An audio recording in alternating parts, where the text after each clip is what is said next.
This is Rabio City, Mr. Real Non-Stop Talent, Reggaeton Directo La Promo. And once again, we are back. It is 2022, and we are once again with the gaming communities, but we're with a special person from the gaming community, a person that a lot of people in the gaming community says he's awesome, he's helpful, he's given a lot of people that have dreamed of being in content creation and opportunity directly from New York City, New York City's finest, Mr. Boomstick XL. Hi, man. And thank you so much for the introduction, brother. Yeah, I mean, it is. We've been trying to get together. We finally got our schedules on matching and on par. Anytime somebody wants to interview me, I feel unbelievably sometimes embarrassed because I don't find myself to be on any pedestal. No, really, I don't. I do what I do in the gaming community because I love gaming. But more importantly, when you surround yourself with the kind of people that I work with on podcasts or that I talk to in the community that just want to talk to you about gaming, it is very special. Like I've said on many, many occasions, I take nothing for granted. You have to go out there, you have to be transparent, you have to be real because people can see through the BS. And one of the most important things when I built this channel was making sure that the community will always come first and foremost. And I have done that the last 4 years. So I appreciate you taking the time to sit down with me and talk. No, it's like you said. I've been trying to get a hold of you for quite a while, but conflicting hours, conflicting time zones. Right now, it's 12 over there. Over here, it's 1. So it's been kind of complicated. But at last, and then the last time I finally got you, my computer started going out of whack. So a lot of crazy things happen at the same time. But I've always said that everything has a time and a purpose. So today had to be the perfect day for it. And yeah, I like what you're saying. I've worked in the past when I was in Telemundo and still work with a lot of people that are famous. And what captivates me is how humble a lot of them are, just like you. And I know people in the street that are, not to say they're nobodies, but they're not recognized and, in a big specter of the world. And they act like they're all that and all that. And I ask myself, why? Why can't you stay humble? If people like Boomstick, if people like Chayanne, if people like Katrina Law and all these people that I've met, they're humble. What is up with normal people that they want to feel like they're all that just because they probably got a couple of dollars in their bank account? I don't understand people. They're weird to me. Yeah, unfortunately, the fame and fortune gets to people's heads. And I've said it's funny. I was just talking about this on another show. Whether I have 10,000 subs or tomorrow I wake up and I have 1 million, I'm still going to be the same guy. I'm still going to go out of my way to offer the ability for someone who has never podcasted to come on to one of my shows and, check off that bucket list because it happened for me. My story is extremely humble. It's very telling, and I'm always about paying it forward. I think more people need to do that. No, just like you say, we should help other people. I've helped 100%. I've helped a lot of people. Some people have been grateful. Some people have some people have stabbed me in the back and be like, I'm taking everything is yours. But it is what it is. There's always going to be people that are grateful, and there's always going to be people that are not. So you take it what it is. The people that are not grateful, sooner or later, something's going to happen to them. They'll probably find somebody that like, oh, I like this person. Oh, this person interests me. Let me help them out. Probably I can get their number or something, and that to them too, because that's just how life works. Yep. Well, karma is a real B, as we know. So this is something I've always wanted to ask for a while. I don't know if you've already answered it, but anyways, I'm going to ask you. The name of Mr. Boomstick XL, by any chances it comes from the phrase of "take the boomstick" from Duke Nukem? Actually, no. Where it originated from is from The Evil Dead and Ash Williams. Oh. This is my boomstick. My brother and I are huge Evil Dead fans. We've watched them 100 times a piece. And Double Barrel Gaming and Mr. Boomstick XL all originate from our love for that film and Ash Williams as a character. So that's where I decided when I was putting these channels together, Double Barrel Gaming, Mr. BoomStick XL, and that's where they come from. It's my love of the Evil Dead. So you and Miles Dompier are like twins then, because that man, he loves Yeah, the he loves Evil Dead. In fact, he actually just jumped into one of my chats and he was saying that he hopes that Evil Dead that's coming out for in April, I believe it is, drops into Xbox Game Pass. And I think he might be onto something with that. So yeah, that's because that's the kind of games that Microsoft likes putting in there because it's multiplayer, right? They want to get the community involved. They're very, very, and that's what I love about Microsoft is that how inclusive they are. Everyone is welcome. Race, creed, color, sexuality, religion. It doesn't matter. It's a blank slate. You're a gamer. You're in. That's it. I love that, and that's why I love Microsoft so much. Yeah, I'm in the same. I'm in the same mood. Two things based off of what you said. One, there's no Stalker in April, so we should get that. I know. Yeah, we're gonna be talking about that. I'm a little disappointed, but you know something? They're a small team. This is we have to take a step back and look at that news is disappointing, but by all rights, this game shouldn't even exist because it's a mismatched team put together, thrown together. They're very, very small. They're privately funded. I actually just tweeted the Miyamoto quote where obviously a bad game could be good, but if you put it out, a delayed game could be good, but a rushed game will always be bad. He's 100% right in saying so. So look, we have something to look forward to at the end of the year. Not a big deal. That's true. I'm in the same boat as you. It's better to give them the time. Look at how Halo Infinite came out. Halo Infinite got a year off. That's something that's a great you bring up a great point because I'm calling games that are getting delayed the Halo effect. We're seeing that happen with Starfield. Now, Starfield technically is done, but what Bethesda and Todd Howard and that team are doing is polishing. They're going to have 12 or 14 months of polish. When that game comes out, and we're all suspecting November, it is going to be a masterpiece. And you saw that happen with Halo. It gets revealed July 2020. A lot of us walk away with it. Well, it was good, but it wasn't what we expected. And then they took the feedback and they said, okay, we're going to delay this until the following year.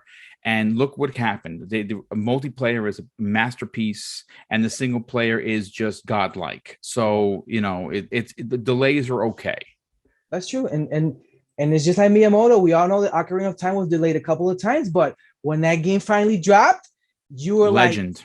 Like, this is everything I've waited for. This best 3D ever by that time. So yeah, I'm okay with it. That's why I say, Microsoft, it's no biggie. Let them take their time, just negotiate and bring Evil Dead the Game Pass, and we'll forget that this all happened. It's okay. Yeah, well, we're gonna talk about that specific urgency on Breakfast with Boom this Friday. It's there are a lot of games coming out in April, and being that that Stalker 2 got delayed, we're going to be asking the question whether or not where's the urgency in Microsoft? Do they pivot to get something else? And because thanks to Jeff Grubb, who's obviously a very reliable insider, obviously, we all love Jeff Grubby Grubb.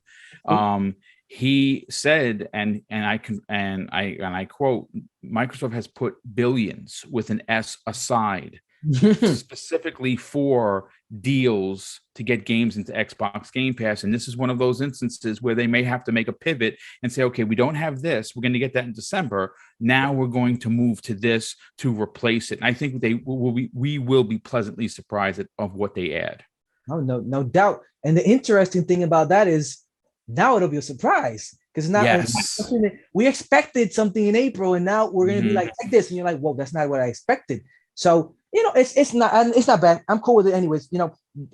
For the first time in a long time, there's going to be a lot of games coming out at the beginning of the year. So it doesn't really affect me a lot. I'll probably be in Elden Ring. I'll probably be so many different games at the same time that probably be killing people on Crossfire. I don't know. So it really doesn't bother me. And what you're saying about Game Pass is true because there is a game called Rashi, which is like talking about the Indian dude.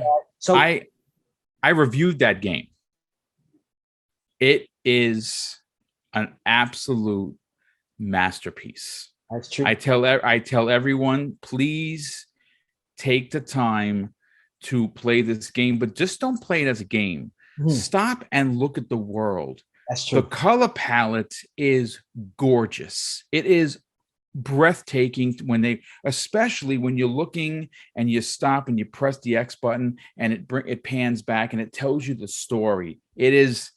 I'm getting goosebumps. You can't see it, but I'm getting it's that team is a small Indian team that understood what culture means to a game. That's a cultural experience that I think people should not miss out on. That's true. And if you like the history of Durga and all of this of the Hinduism and all that, Yes. I got a friend that she's really into it, and I was like, she doesn't play video games, and I was starting to explain to her little by little, and she was like, "You gotta come to home one day with the Xbox. I gotta see what that game's all about."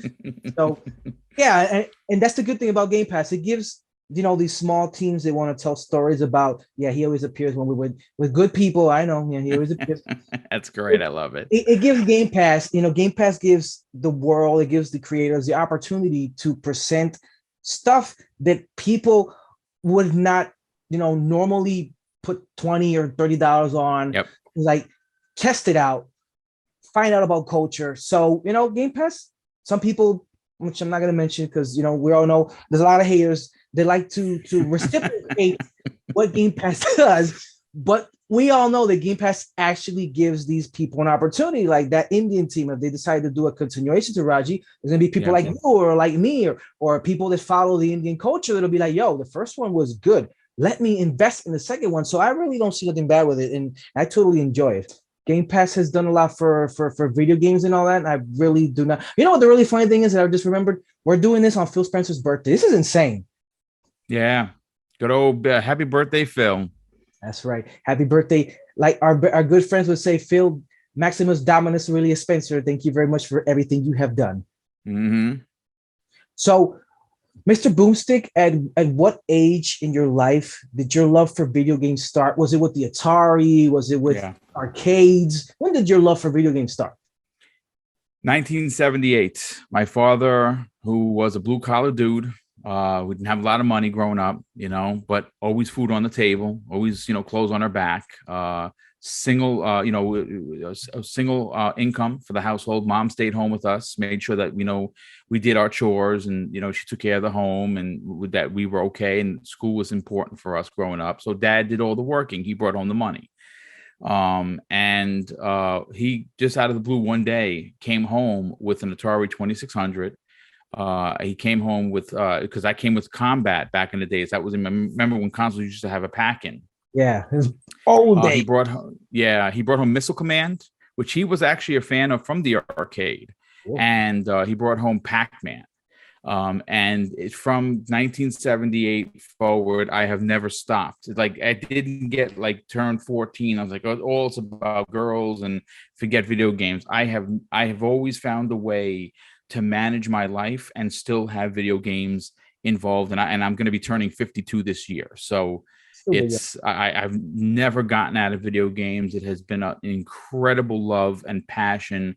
And which is now that I'm in the business, so to speak, because I'm a content creator, it just makes everything, all the years of gaming on consoles, all of that knowledge I bring to my shows. And one of the things that I think that a lot of older guys appreciate, not just myself, but appreciate that a lot of the younger gamers don't, because they don't have a connection, is that we're very fortunate in that we got a chance to grow with the industry. That is true. We went from playing with sticks and dots to lifelike representation of a human being, and we have seen that. If you've played video games as long as I have, and it's 40 plus years, you got a chance to grow with the industry. And that's why that's one of the things that drives me to continue, not only playing games, is to get out there and talk about them, is because I got a chance that a lot of people will never have. If you're an 18-year-old kid and you're watching this, you probably started playing games when you were 4 or 5, and that's awesome, right? That's fantastic. But you got a chance to play when 3D graphics were a thing. I got a chance to play when I didn't even have color on the screen. true. Black and white. So I am very, very, very fortunate, and that's my humble beginning when it comes to how long I've been playing video games. That's cool. My story is pretty similar. I started off with Atari, but I had Pong, so Mm-hmm. and as well, it's very interesting because very few generations have the opportunity to be from the beginning of something to like the pinnacle. And I think that us that have played since the 70s or 80s, who started playing video games and are still playing video games, we have the open eyes to see things differently. I see a lot of kids nowadays, or you see it on Twitter, they're like, "Oh, this game's trash" and all that. And like, but if this game is trash, I don't want to imagine what you thought about the games at the beginning when they were just like sprites and little dots around the screen and all that. Even Rare, when Rare started off, they didn't have these graphics. No, they were little sprites that would walk around inside the dungeon looking for things. And it gives you the perspective of like, yo, making games is not easy. No. Making games, you have to, at the beginning, it was like when Miyamoto showed, it was like drawing books and they would do stuff. And now they have to have 3D models and they have to throw lines and vectors and have to find a way to connect certain points to articulate their bodies. And people think that video games are easy. Hell no. My cousin, he him and my brother, they are like into video games and all that. And they started messing with C++. I saw them working on it. I'm like, yo, all mathematics, brother. Heavy math. I'm like, what you guys are doing looks simple because it's like this small character that runs around and they've been on it for months. And I'm like, and that's not even a 3D model. If it was a 3D model, no. So yeah, it's cool. And just like you, every time I think about it, it's exciting because, to be a part of something from the beginning, it's something that doesn't exist no more. Because the beginning of cars, whoever was for the beginning of cars is not alive anymore. Beginning of computers, probably, but they'd be very, very pretty old right now. Yeah. So, I'm glad. And I thank Mr. Bill Gates for giving the Direct Xbox team the opportunity to create the console. Actually make a console. Yeah, absolutely. That you watched that documentary, right? It was fantastic. Yes. I was looking at Steve Ballmer because I'm a Clipper fan, so I know Steve Ballmer. So when I started to see that Steve Ballmer was like, "You're gonna put that, and I'm gonna lose more money than game money," I was like, I always knew Steve Ballmer was a money guy, but I didn't know he was that much into gaining that money. But I'd like for Nintendo and Sony to make like a documentary like this because they've been a little bit longer, and it would be interesting to see what they've been through to make it here. I think that Microsoft has only been the only ballsy like team to be like, yo, this is the reality. This is what happened with the Red Ring of Death. It cost us a lot of money. Another team, another company would have said, after this we're out, and they're like, no, let's 100%. Let's keep going. So I'm very thankful for everything they've done so far. So talking about content creating, you are the creator, the owner, the founder, the CEO of Double Barrel Gaming. When did you decide to create Double Barrel Gaming? And most importantly, when did you decide to not make it just one show, but make it various shows? Because you got Breakfast with Boom, you got the Xbox Factor podcast, you got other shows. When did you tell yourself, I am not going to sleep every day?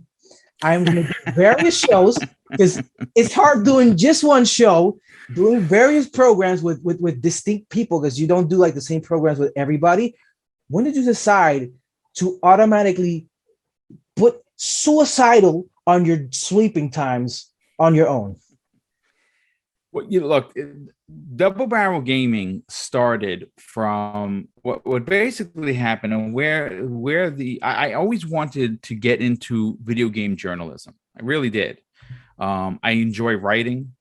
I write all my own work, all my own scripts. I do an unbelievable amount of research for every podcast. There is a significant amount of behind the scenes work that goes on, but for me, it's actually not work. I quite enjoy learning and reading and writing and making these shows and putting them together, because I want to make sure that when I do these shows, all of my notes are accurate. I double and triple check everything. And where the ambition for for me to start my own channel came from my disappointment of the industry. Okay. And what basically had happened was in 2014, in 2013, the Xbox team made a left turn in Albuquerque, and they had people in charge that should not have been in charge. Yep. And they made a lot of big mistakes. The problem with Microsoft in 2013 after the launch of the Xbox One is there were too many people talking. Whereas now, it's Phil Maximus, Aurelius Spencer, he's in charge. But the people that surround him, Mhm. that surround Phil Spencer, are incredibly intelligent, and it never seems like they're on the other page. They're always in sync with one another, whether that be Aaron Greenberg, whether that be Sarah Bond, whether that be Matt Booty or Larry Herb, or just whoever else there is that is out there speaking with the people. And in 2013, I was very excited for the Xbox One based on just being an Xbox fan. Now, I support all the consoles and gladly play on the PlayStation anytime there's something for me to play. Right now, I haven't turned on my PS5 in months because there is nothing, but there is something coming in Horizon, which I'm very excited for. So I consider myself to be an Xbox first gamer, but I don't. I play on the Switch every night with my wife. We play Animal Crossing. It's just something that we do together. It's great. And in 2014, the gaming media turned on Xbox. And is it right? Did Xbox paint themselves into a corner? Did they put themselves on the shelf? They kind of did. Right? They kind of did. They put themselves in a very tight situation. And if you go back and you look, like, for instance, you watch the Xbox documentary and it tells you that everything was TV, and it became a problem. Right? Yeah. We're all buying this console to play video games, and it seemed like video games were not the most important aspect of it. Just put to the side. So with that said, 2014 comes and the media turns on Xbox. And I used to be one of those guys that paid IGN $30 a year to keep the lights on. Ooh. Because I joined their club, and I watched, the GameSpot guys, the Game Informer podcast. I watched, I used to read Kotaku. I read all of these publications. I supported them all. And then I accidentally found that there was something called YouTube. And someone said, "Hey, did you watch this on YouTube?" And I'm like, "YouTube? Only kids watch YouTube." And like, "No, man, there are video game shows on there." And one of the first video game shows that I found was one of the shows that I was actually on, and that was Crossfire with Mooch.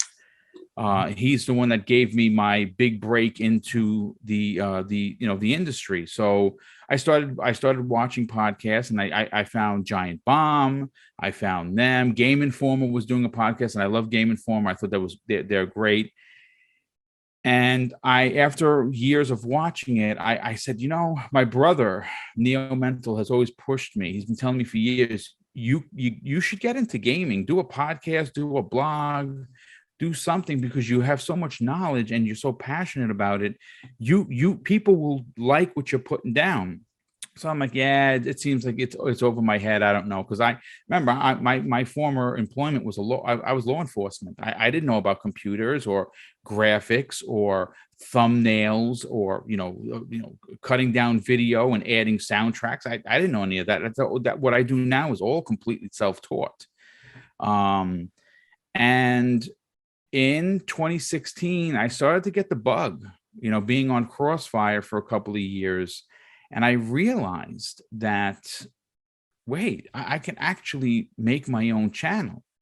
So in 2017, November 3rd, 2017, that was my first video that I made. And it's terrible. It's still up. It's the worst video I've ever done. The sound is off.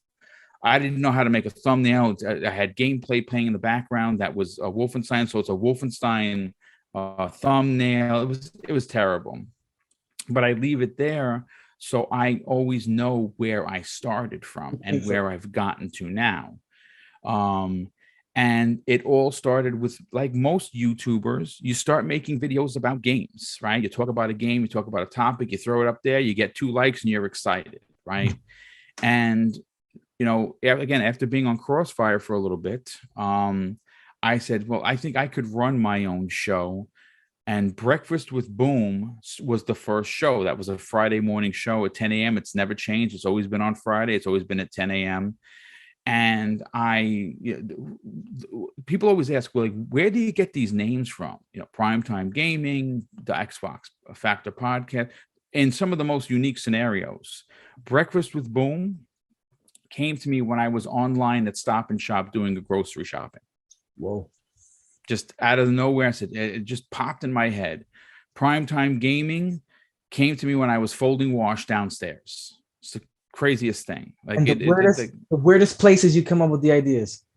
And Xbox Factor podcast, that came when I was waiting for my wife to come out of work. I was listening to a show and I was thinking about doing my own Xbox, centric podcast, and that's where it came from.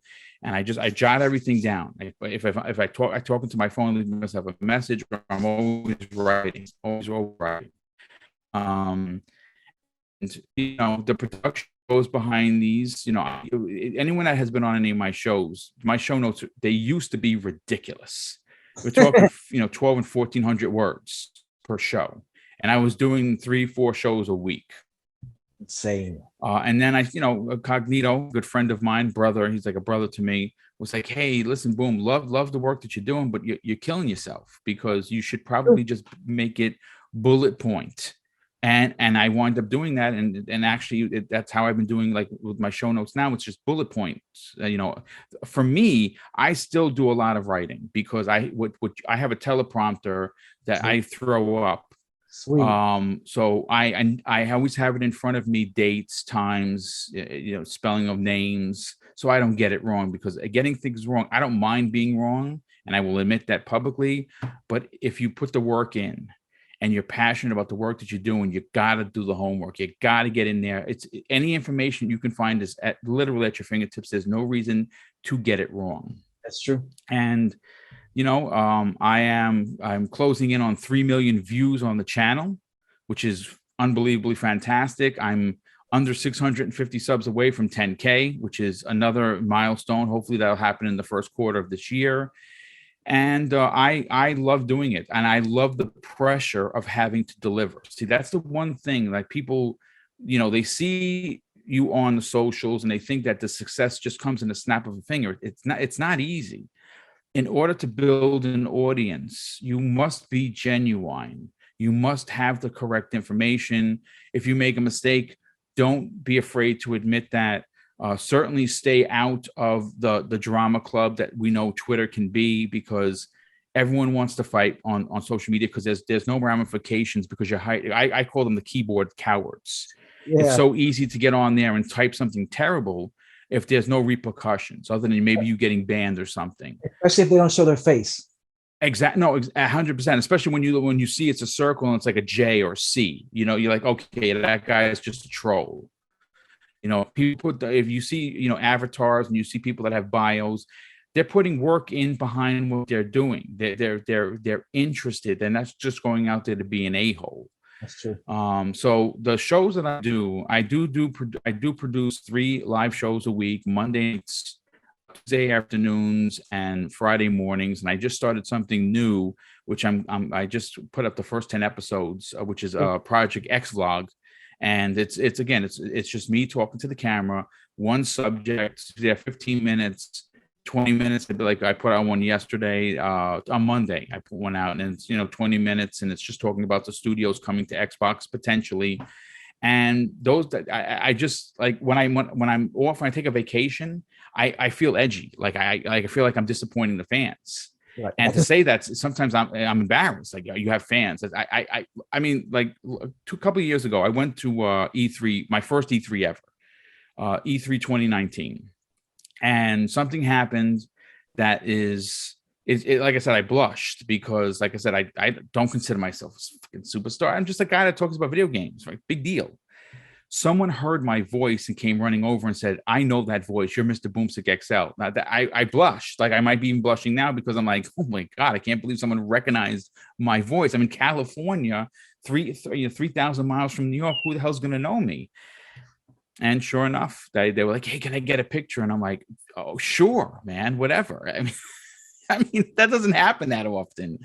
But one of the most important things when I built this channel was making sure, and one of the things that I did that was so important to bring the community into the conversation was I used to do these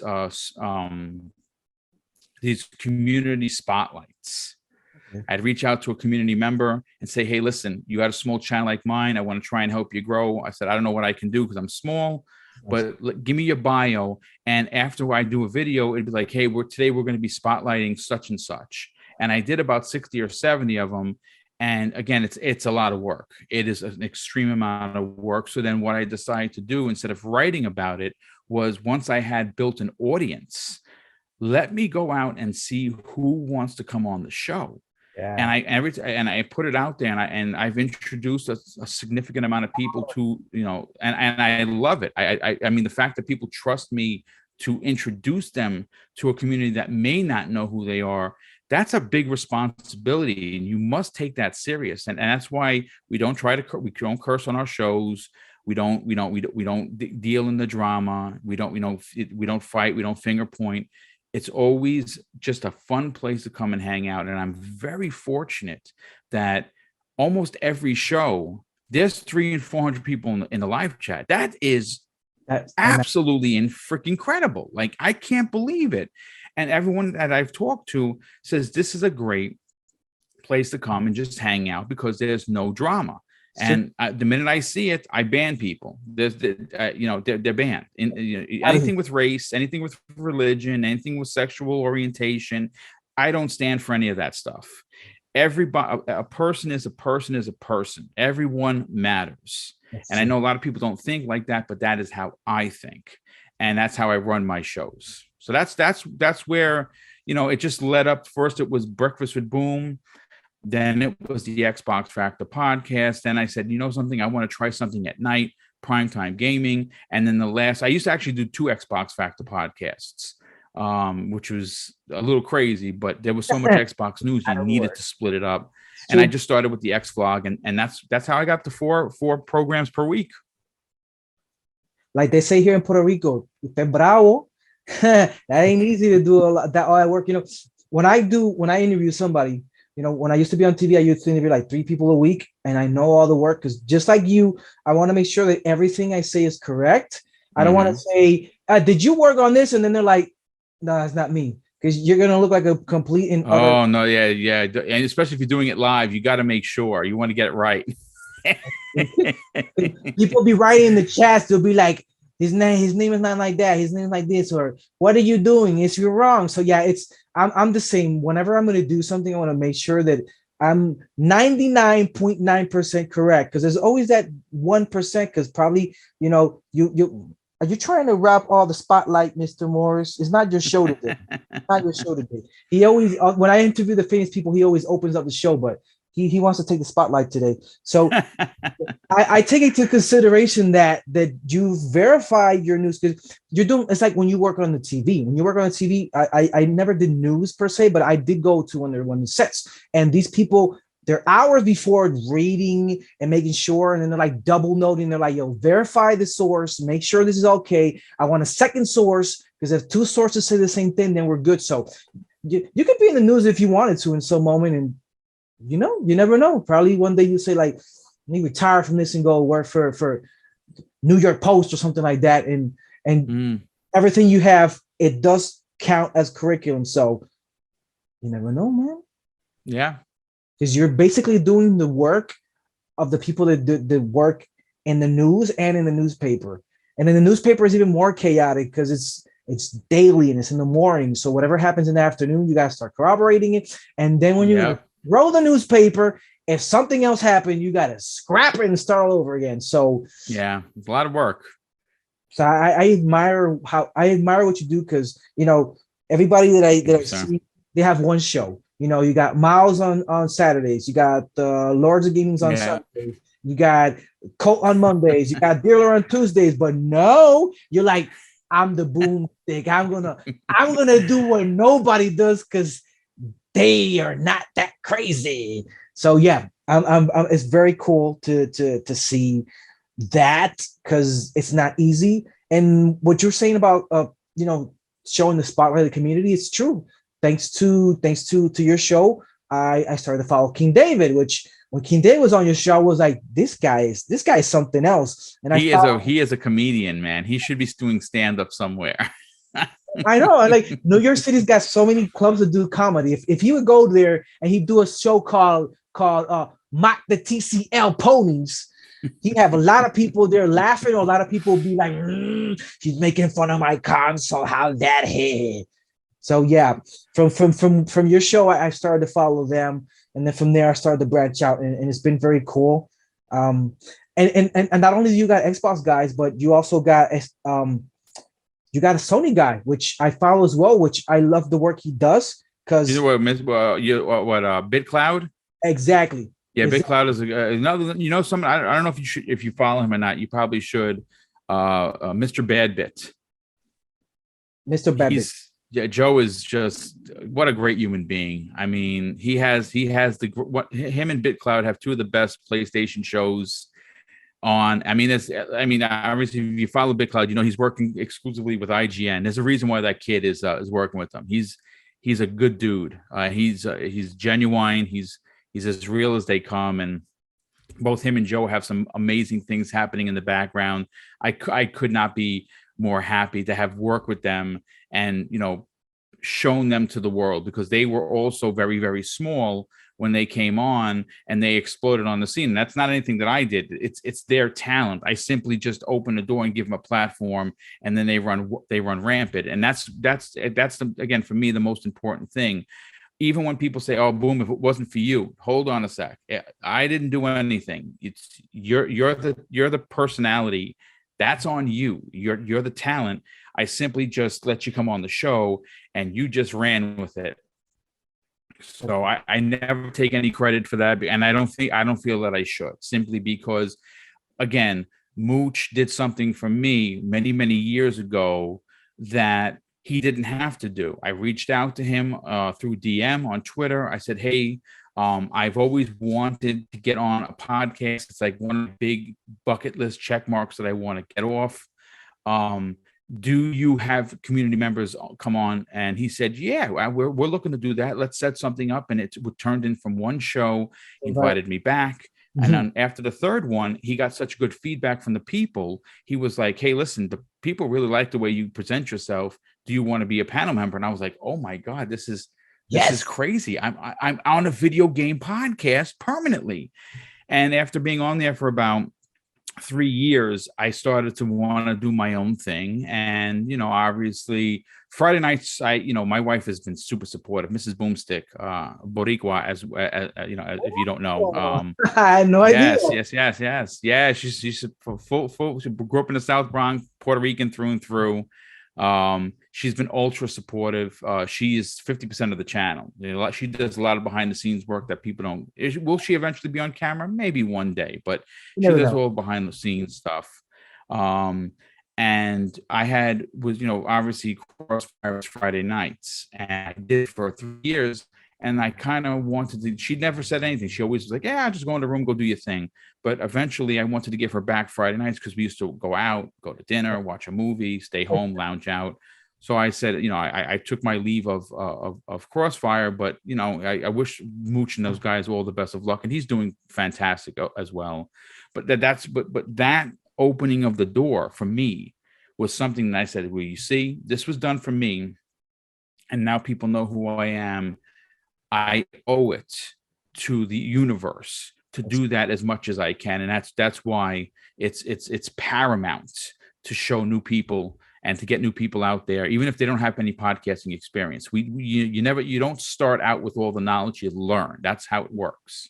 It is little by little. When I started off, I remember when I first started off, there's a closed circuit show out there in Bethlehem, Pennsylvania called Lehigh Valley Latino. So they came to me and they told me, you studied communications, you're a singer, so you should know. You study acting as well, so you should be good at this.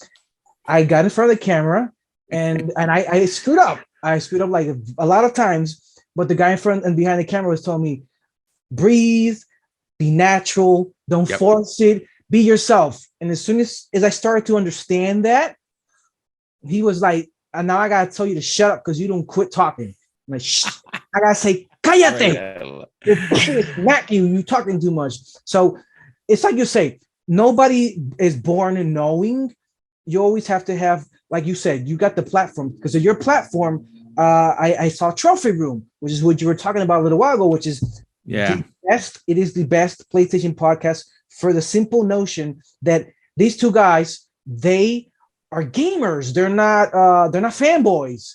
Because if you watch other they're as real as they come. That's true.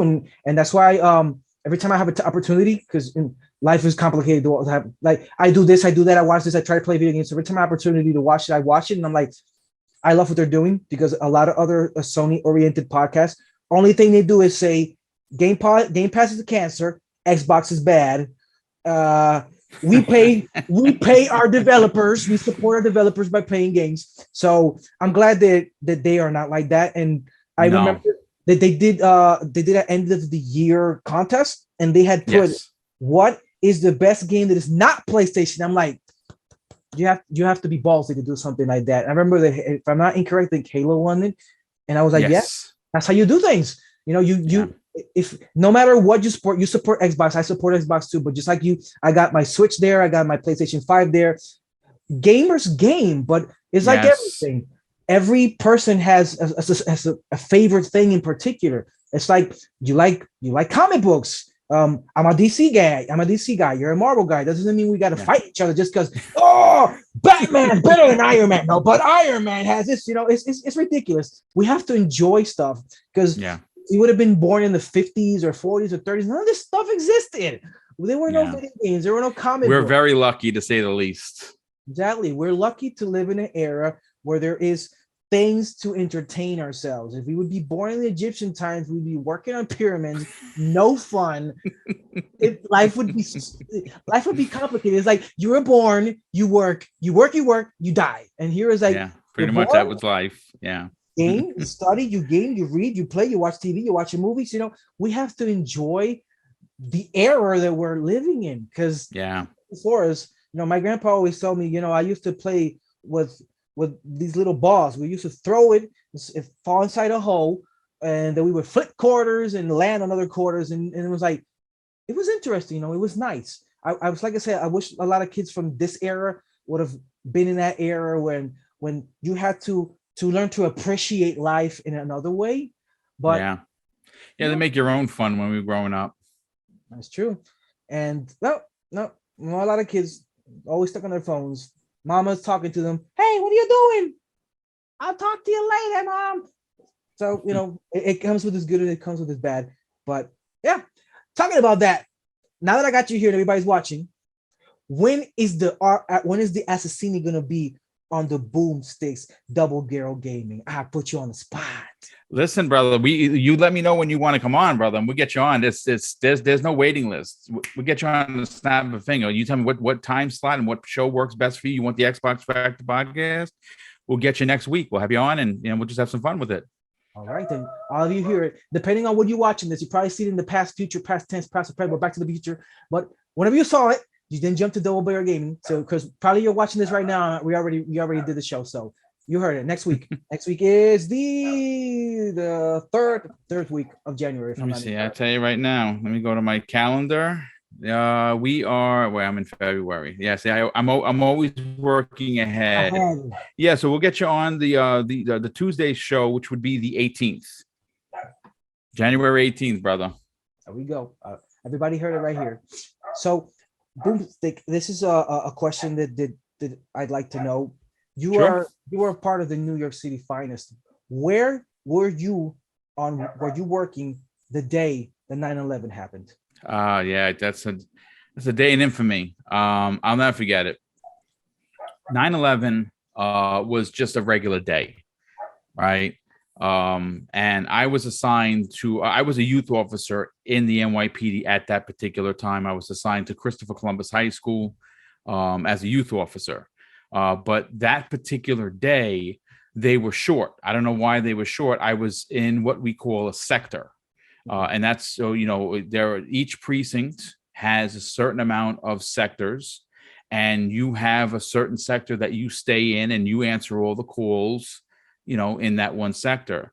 And I happened to be working with a female officer that I came into into the precinct with back in the day. She was a rookie like me, and we became very good friends. And I know her husband. I remember her kids when they were born, all the way to their having their own kids. So I still stay in touch with the family.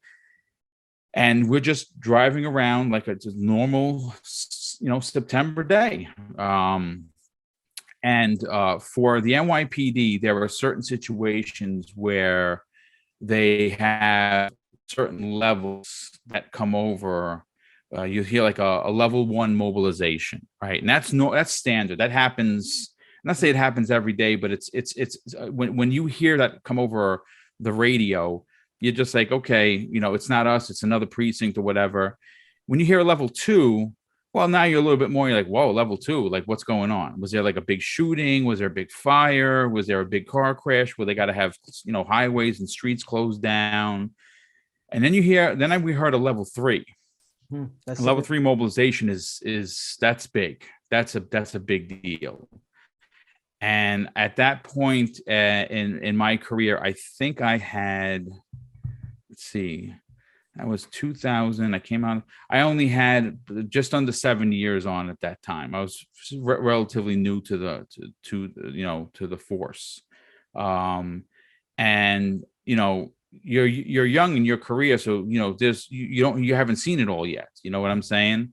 And then we heard a level 4 mobilization come on, which is the highest that you will ever hear in the NYPD. And we both looked at each other, and I was like, what is going on? And then you started hearing that there were explosions happening. And we went back to the precinct, and we saw that one of the towers had been hit with a plane. And we were like, what is this? Because at that time, no one thought that it was terrorists. We just thought, well, a plane took off from JFK and crashed into one of the biggest buildings in New York City. This is horrible. And then we saw the second plane hit, and we said, holy cow, we're actually under attack. And it was one of the longest days that, I mean, it was numbing then. It's still numbing now. We're over 20 years from it happening, and it's just something that I wish I didn't have to experience. Like, you come up, as you walk around life, you have experiences that you're like, I'm so glad that this happened to me. I learned this from it, whether it's a win or a fail, you learn from it. This is one of those instances that no one saw coming. No one even thought about it, because if you remember in '93, and this is before I was a New York City police officer, they tried to blow up the Twin Towers then, which they parked a car and they did a car bomb, and it didn't do any damage, but they tried in '93, and here we are in 2001, they did it. And I just remember hearing one of the only female officers that perished in the Twin Towers. I remember hearing her on the radio screaming for help. And then it just went dead silent. And it's just one of those things that, it happened, and it changed the world. That one instant changed the world, but specifically changed New York and how we did things. Because remember, we're not the military. We're the biggest police force, sure, but we are used to handling accidents and showing up to a fire and assisting the FDNY, or chasing after a guy that just robbed an old lady. That's our job. That's what we do. We didn't never knew that we had have to go and it would be a fight against terrorists, because now you have to think now it's a whole different ball game. So it really did change the world. It changed New York City. It changed the way the New York City Police Department looked at terrorism, handled terrorism. It was it was something else. It really was. It was something I'll never forget. The female officer that I was with that day, we have a bond that's unbreakable. We talk to each other a couple times a year. She's retired, I'm retired. Like I said, I remember meeting her and her husband when her kids weren't even born yet, so I know the kids. And it's one of those, you'll never forget where you were that day. That's true. It's hard to hear, because I was in school, but I'm in the middle of being young and old. I'm almost in the 40s. I'm just old. How dare you say that? So yeah, I was still in school, and it affects differently. You seeing it on the TV and you actually being there, and what you tell me about the female officer that was inside the building. I can't imagine the moment of dread that it had to be, because there's moments in life where you just know that you're probably not going to come out of something, and it has to be so powerful that it's insane, and it's sad, and that moment changed a lot of things. Unfortunately for some people, it made those people that were racist already be more racist than they already were. Because I'm like this, but if I let the beard grow and I let the hair go forward, I used to get. I remember after 9/11, a couple of years later, I had traveled to New York to see my cousins, and I had forgot to shave. So when I made it to New York, they had me in a room like an hour, and they were like looking at faces and all that. I'm like, what did I do? What did I do, man? And like, yeah. Why'd you come? What's the motive of your visit? And I'm like, well, I just came to see my family. And where's your family live? I'm like, I don't know where they live. They live in upper state New York, but I really don't know. I came for vacation. So I saw the cruel part of it. I saw the good part of it. I saw everything, and it's sad why humankind, we still see it in Twitter, the hate, the wars and all that. When is humanity going to start to understand that we are all here, whether you like this person because he's white, whether you like this person because he's Indian, or you like this person because he's African American? When is people going to understand that we should quit dividing ourselves and we should just unite? If we were unite, I think that the world would be such a better place. And 100%. Yeah. It's sad. I don't know. I mean, I was, again, I wasn't raised rich. I was raised, I grew up in the projects. A lot of people don't know that, I mean, it's, my family's extremely humble beginnings. And we were, I say something that has become a tagline, and I say it every end. I end every show with it. And something that my father taught us when we were kids.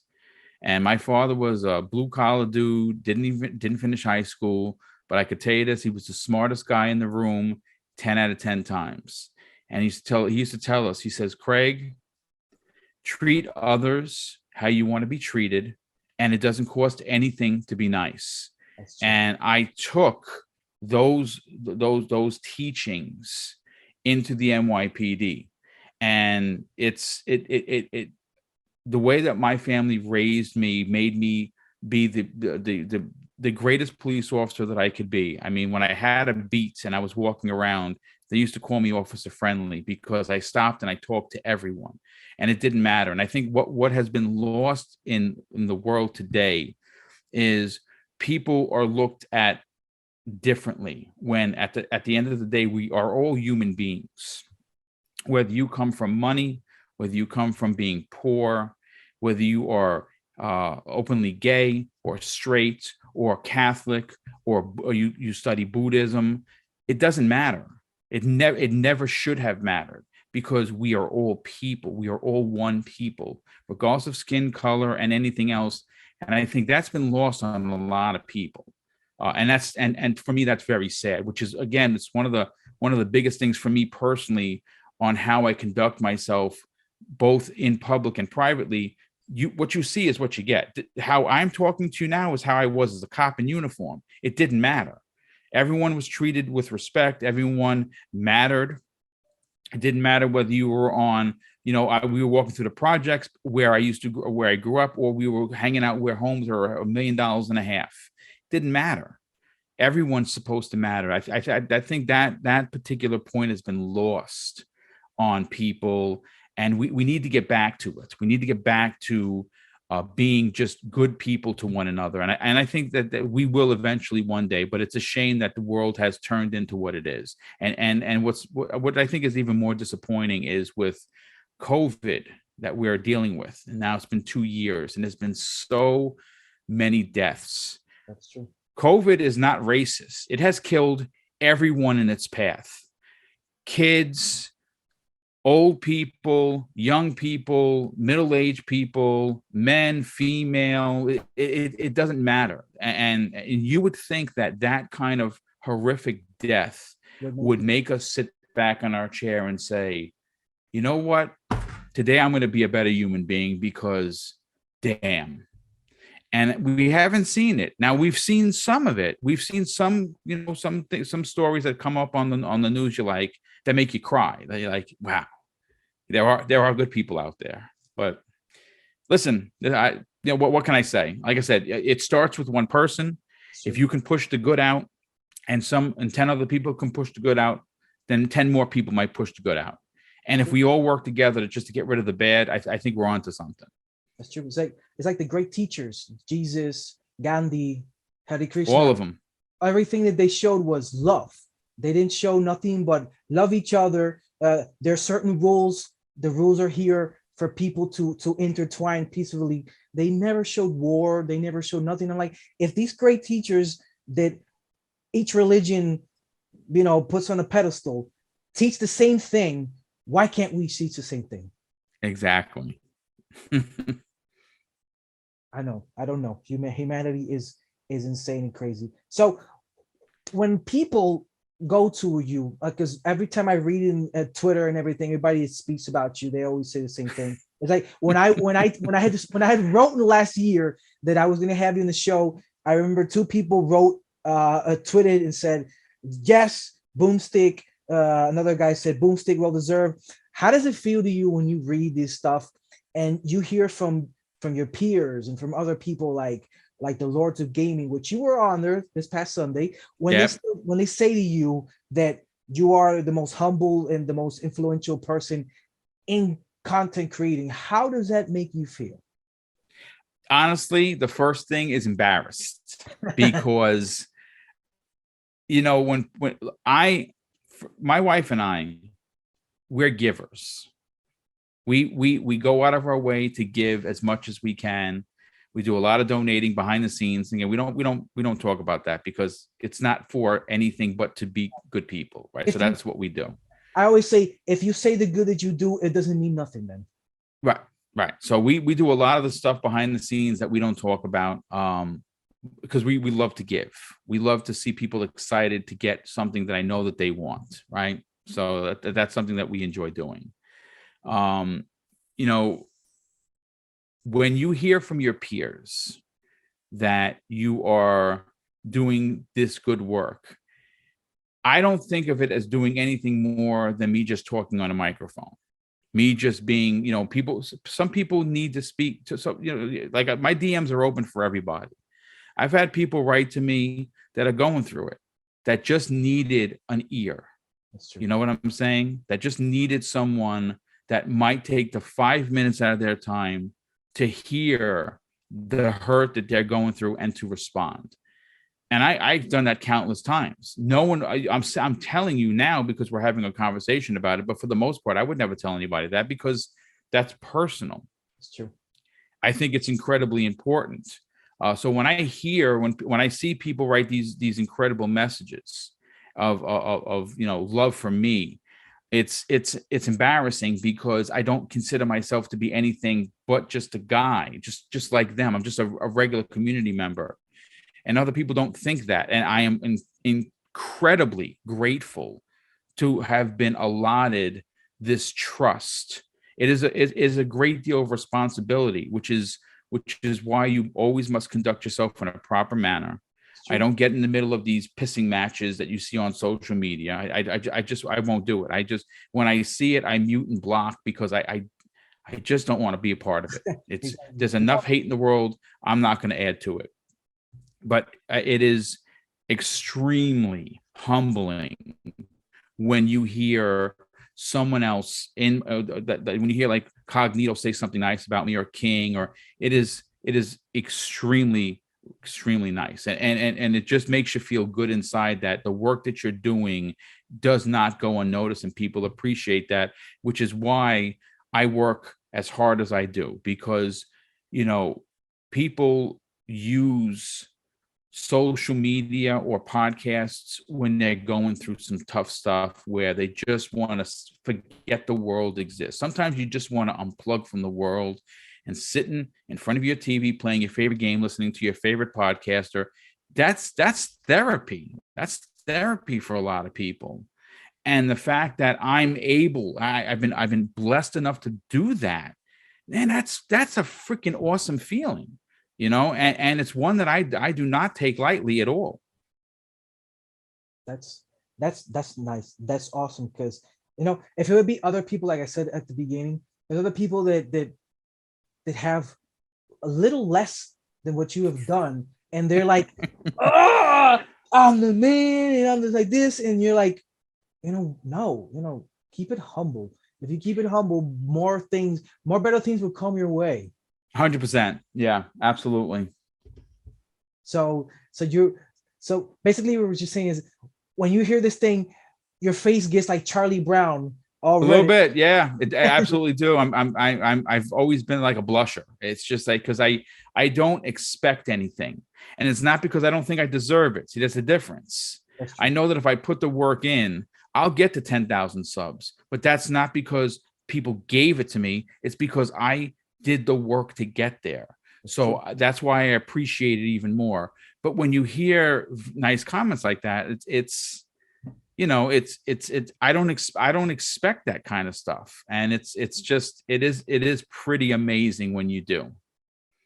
No, it's well deserved. Trust me. Thank you, sir. That's very kind of you to say. I appreciate it. I've been following, like I said, I've been following the work. Is the moment I sent you a DM like 2 years ago, there was not even COVID by then. I had watched and I said, you know what?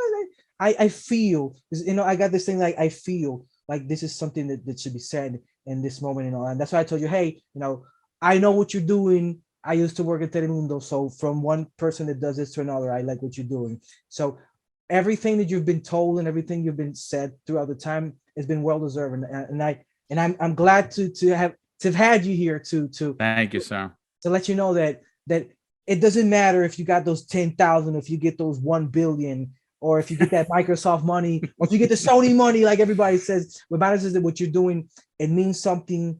You have people that go to your show, enjoy it. I'm sure that I will enjoy it. If I'm not able this Tuesday because work or something, then I'll be there. I know that I'm trying to boast. Well, you listen. You know what? You have the door's open, brother. If you can't do Tuesday, you let me know what day works for you. Whatever day it is, we will clear a path. It is no problem.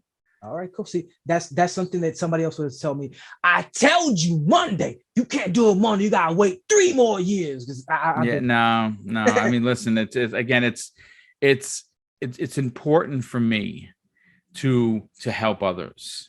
And I say that, a good friend of mine, Fun Speculation. He's on the Xbox Factor podcast. He's closing in on 2,000 subs now. I haven't checked this morning to see if he got it, but he was close. He was 20. I think he said 23 away from 2,000.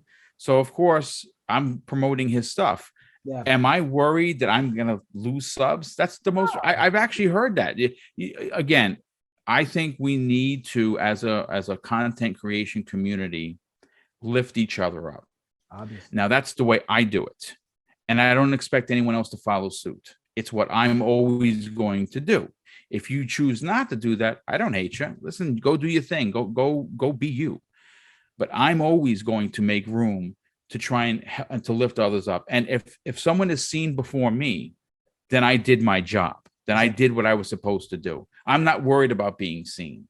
I'm always going to be seen because I do my shows and people dig it, which is bananas. Like I still to this day, I pinch myself. I'm like, we just had 400 people here live listening to my shenanigans. I can't freaking believe this. So again, it's incredibly important to help others, and it's what this channel was built on, and it's something that my wife and I are going to continue to do. And whether that be 10,000 subs or 10 million subs, we're always going to be the same people. And I think that is incredibly important. That is truly incredibly important. I'm glad that you say those words, because for whoever's watching the show that think that it's not possible, that think, because I know a lot of people that they go through things and they tell themselves, I have to change. I can't be good. Being good people, they stop on me and they humiliate me. You don't have to change who you are. You just have to make sure who you trust. That's just the difference. You, because I know a lot of people. I have a lot of friends that they've been super cool, super humble. They've just fallen in the wrong pack, or they've had the wrong boyfriend, and they just be like, "Yo, I got change. I got quit robbing my spotlight, Morris. Quit robbing my spotlight. Start my show now." And what you just said is true. And it's the same thing I always say: do not change who you are. Change who you are around, because that energy will circulate through you and will change the way you live. Yeah. That's a good point. Great point. So, Mr. Boomstick, before we go, because I know you got things to do, YouTube, Twitter, Instagram by any chance, Facebook, whatever you have, let everybody know here so that way they can follow you, start watching the show, and start watching those 4 times a week, people, because you can do it too. It's super easy. On Twitter, at Mr. Boomstick XL, DMs are open. I answer everybody. Even the most craziest of questions. If I have an answer, I will be more than happy to answer. On YouTube, it's Double Barrel Gaming. All you gotta do is type in Double Barrel Gaming, and you'll find me. You'll see the persona that someone made for me on there. I'm, like I said, I'm closing in on 3 million views. I've only been doing YouTube for 4 years, a little over 4 years. Yeah, so wow. It's been, yeah, I came into a very young man's game old, because remember I didn't drop my first video until the 3rd of November in 2017, and I've been running since, and it's only been the last couple of years which I've been doing so much live content, which YouTube doesn't like. They love video content. They don't really like live content. And I'm not going to change. That's always I'm going to be, because I like being behind the microphone. I love the pressure of having to deliver. I really do. And I'm on Instagram, but it's not exclusive to the channel. Like I post when I get a new figure, like a new G.I. Joe or something like that. Or like my wife made homemade sopa, which we yesterday. Yeah, it was so good. It's so good. I took pictures. I put it up there. So, you can find me on Instagram. I believe it's Double Barrel Gaming. I think I don't really use Instagram. Where I am the most is on Twitter. I think I have like 125,000 tweets. It's ridiculous how many tweets I have. But it's my one social media. Facebook, you can find me on there as well. All you gotta do is go to my YouTube channel, and all the links are there. Everything is there. All right, so then the Double Barrel Gaming on YouTube, right there. You just go to I think it's the area says information. It should have all the information if I'm not incorrect. The about page exactly. on there. Yeah. I rarely check my about. I don't even remember what I have written. I gotta edit that stuff. It probably still says Telemundo on it, because I haven't touched that stuff in a long time. But yeah, people, Double Barrel Gaming, Mr. Boomstick XL on Twitter, and I'm just like you. I used to always be on Facebook until I started getting on Twitter, and Facebook died to me. Facebook is just full of problems, family drama, and people putting up photos of their 10 years challenge. I was skinny, and now you should erase your photo, but now you're fat. You shouldn't have done that. Shouldn't have done that. Shouldn't have done that. Así que nada, mi gente, Real Non-Stop Talent, Reggaeton Directo, Ravioli Assassini, Mr.BoomStick XL, Mr. Evil Dead. I always thought it was Mr. Duke Nukem, but now I know. And so, nothing, mi gente. Ya saben. Soon, I'll be on Double Barrel Gaming. Hopefully, you guys enjoy everything we got to do. Hope you guys enjoyed this interview. Boomstick, very humbled. I'm very grateful for the opportunity to be here. Heard stories that really made me feel things because I'm a very energy kind of a guy. So I felt the energy and what you're doing is gonna last for a long time. Trust me. I know it. I can feel it inside me. So nothing, man. Anything you want to tell the people before we leave? Buenos tardes. Have a good day, everybody. Thank you so much for tuning in, supporting my good friend here. And yes, he will be making his appearance either next week or one of these upcoming weeks on the Xbox Factor podcast. Thanks again for tuning in, everybody. Enjoy your day. Peace to everybody.